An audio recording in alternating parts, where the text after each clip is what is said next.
Now to a story that is close to our hearts here at WWAY. One family is sharing their story involving suicide with us before sharing it on a national level. It's the story of our very own Peyton Furtado. Sydney Bushell spoke to her family tonight and joins us now. Sydney, how are they sharing their story and why? Hannah, they're sharing it here with us, but in a couple of weeks their story will air on Dr. Phil. The family hopes sharing their experience may help another family and maybe prevent another loss. When we lose someone we love, we must learn not to live without them, but to live with the love they left behind. Bryson Furtado, a 20-year-old, popular, outgoing college student, full of love for others and a great sense of humor. He was the life of the party. Everyone loved to be around him. He had this energy that made you feel like you were the only person he was talking to, that you were important and valuable. An honor student, a star athlete, grounded in faith and surrounded by love. I was listening, but I kept shaking my head and closing my eyes, thinking I could wake myself up from a nightmare. I just literally started screaming just to get them out of my house, because they're lying to us and they're not telling us the truth. A person who seemed to have it all took his own life on January 15th. I kind of just had to make this conscious decision to shut off whatever emotions I had at that point and get the information and make the decisions.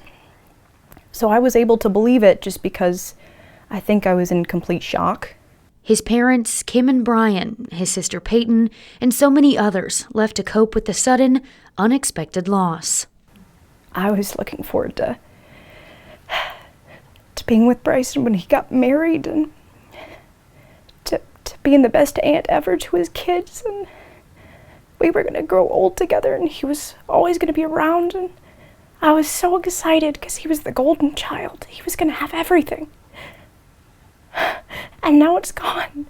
There was no chemical imbalance. There was never any addictions. There was never, any issues like that at all. And so, maybe it would have been easier for us if we had been worried about our son ever doing something like that. But it was totally by surprise. Now they share their story in hopes of comforting others and maybe preventing another life lost too soon.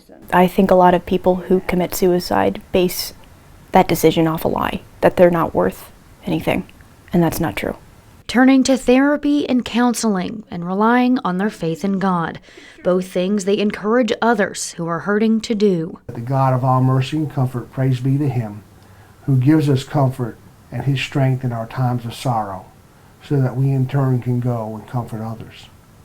So it's only by that we're able to talk about this and hopefully comfort somebody else. As they grieve, they search for purpose through the pain. Maybe lessons are learned now through him. Maybe he was the one kid who could be a light in lots of different areas all over the place to make an impact and a difference. I know it's going to happen again. There's nothing I can do to stop it.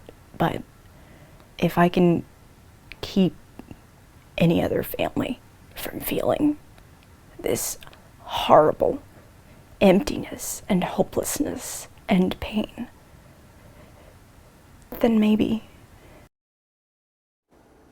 Their episode of Dr. Phil is set to air on March 3rd at 5 p.m. on WILM. And as a friend, I ask that you pray for the family, and may we all try to love like Bryson. Hannah? Thank you, Sydney. Such a difficult but important story. Their strength is truly inspiring, and we will continue to support Peyton and her family through this tough time. And for anyone out there who is struggling or knows someone who is struggling, you are not alone. Just like that bracelet, you matter, and there are resources that can help you. You can call the National Suicide Prevention Lifeline. That number is 1-800-273-8255. Bilingual operators are available 24 hours a day. All calls are free and confidential. Once again, that number is 1-800-273-8255.